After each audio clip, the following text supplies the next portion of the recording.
André Souma, ancien commissaire de la CENI, Commission électorale nationale indépendante.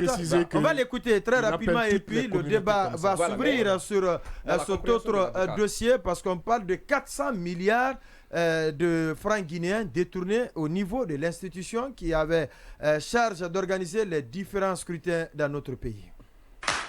On refait le monde, l'invité.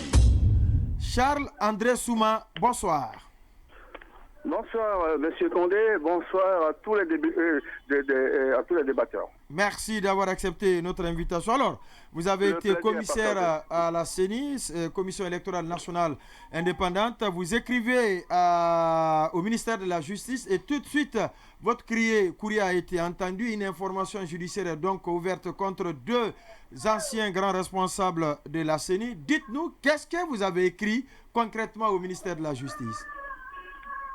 Merci bien pour cette question. Je suis très enchanté de pouvoir apporter une clarification. Mais avant, je félicite le ministre de la Justice pour les différents efforts qu'il fournit pour cette refondation de l'État sous le leadership du président de la transition, Mamadi Doumbouya.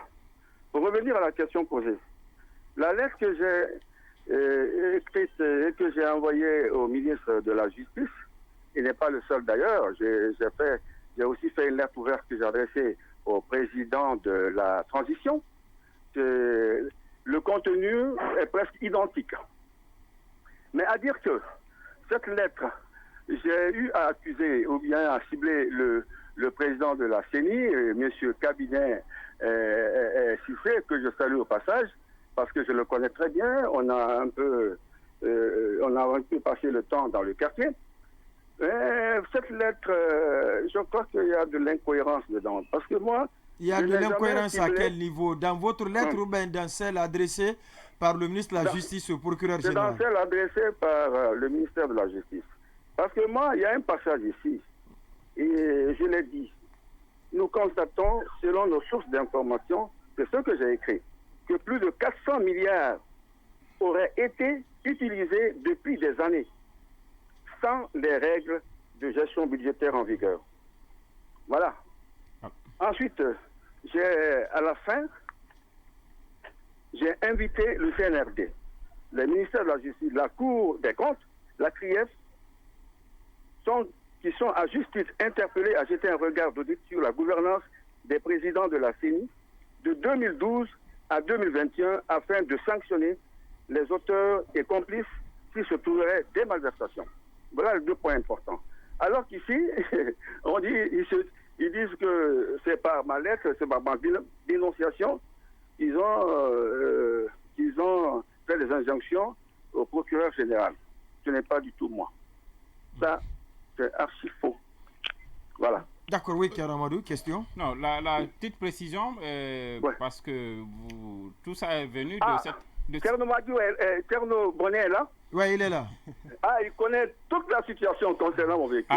Sur mon bureau, il y a un dossier ouvert voilà. sur ça. J'ai une chemise Charles-André qui concerne depuis votre affaire de véhicule, ensuite le ticket de sortie jusqu'à cette lettre adressée aux autorités. Je voudrais juste savoir, parce que votre lettre, l'esprit était d'attirer l'attention, vous êtes une sorte de lanceur d'alerte, vous attirez l'attention des autorités sur des sorties d'argent au niveau de la CENI. Ça pourrait aussi impliquer Mme Zénab, la monsieur élection maintenant au ministère de l'administration du territoire, qui était la madame, fichier électoral à la CENI. Mais ces personnes ne sont pas concernées par les injonctions du ministre. Pour le moment, c'est plutôt le président et le DAF, l'ancien président et l'ancien DAF. Le dernier président. Voilà. Mais est-ce que ce n'est pas aussi dans le rôle du ministère? Vous avez dit que dans une institution, il y aurait des malversations. Est-ce que le ministre n'est pas libre d'interpeller qui il veut au sein de ce ministère-là pour apporter la lumière? Monsieur Tierno, moi je crois qu'il revient au ministère de l'administration du territoire de prendre ses responsabilités. Moi, en tant que dénonciateur, au moment que j'étais à la CENI de 2012 jusqu'en 2019, j'ai toujours fait des alertes. J'ai toujours réagi dans les radios de la place pour interpeller, ou même s'il peut inviter le président de la République d'alors de faire des audits. Parce que dans le cadre organique, l'article 044, chaque année, la CENI doit être auditée parce que nous utilisons l'argent des contribuables. Mais ça ne s'est jamais fait. Si ça a été fait, mais nous, les commissaires, on ne le sait pas. On n'est pas du tout associés soit à la conception des budgets, du tout, rien du tout. C'est par rapport à tout ça. Mais ce qui reste clair, cabinet et Cissé, moi, je le connais dans le quartier. Non, c'est pas parce que vous le connaissez dans le quartier qu'il faut incriminer. Voilà, exactement. Moi, je ne peux pas m'évertuer à dire que le cabinet a subtilisé 400 milliards. D'abord, le budget électoral, la voisine est 500 milliards. Mais si le monsieur soustrait 400 milliards, est-ce qu'il y aura même des élections? Pas du tout. Moi, j'ai demandé aux autorités, aux services compétents, Inspection générale d'État, en tout cas la TRIEF, d'engager des audits à la CENI. Même moi, en tant que directeur adjoint de la communication, j'ai interpellé qu'on vienne faire des audits au niveau de mon département, jusqu'au niveau de tous les autres départements. D'accord, oui, question. Oui, monsieur Charles-André, est-ce que vous n'êtes pas en train de reculer parce que le plan, il n'était pas conçu ainsi? Parce que moi, j'ai vu votre lettre et j'ai vu la lettre que vous avez adressée. Et elle termine par nota bene sous l'anonymat. Donc, est-ce que ce n'est pas le fait que finalement l'injonction de poursuite écrit directement votre nom? Déjà, est-ce que du coup, vous ne vouliez pas apparaître dans cette lettre d'injonction? Et est-ce que c'est parce que du coup, votre nom apparaît que vous essayez maintenant de vous justifier auprès de M. Cabinet? Non, mais moi j'ai l'esprit tranquille. Mon nom figure au début. Alors pourquoi cette mention sous l'anonymat? Ce qui a été publié ce sur le n'est pas site caché. est là. Mon nom est hier. Moi, je sais que la lettre d'injonction n'est pas mauvaise en soi. Mais c'est qu'il faut que ça soit clair. Il ne faut pas porter le chapeau à une personne qui n'a jamais mentionné les noms du président ou bien du DAF. Moi, je ne sais pas comment ça s'est passé, mais dans ma lettre, elle est claire et nette. Donc, vous avez l'impression aujourd'hui que on est en train de trahir l'esprit de votre lettre, c'est ça? Non, je ne pense pas à cela. Alors c'est quoi concrètement? J'encourage le ministère de la Justice, d'ailleurs, de continuer sur sa lancée. Est-ce que vous culpabilisez peut-être? Vous culpabilisez d'avoir écrit cette lettre? Si je me culpabilise, Oui. Non, pas du tout. Alors est-ce que vous vouliez mettre Monsieur Cabinet Cissé, vous pensez qu'il est propre? Est-ce que aujourd'hui vous êtes déçu qu'on se soit servi de votre lettre pour s'en prendre à un de vos amis? Non, pas du tout. C'est que je ne sais pas comment ils ont compris ma lettre.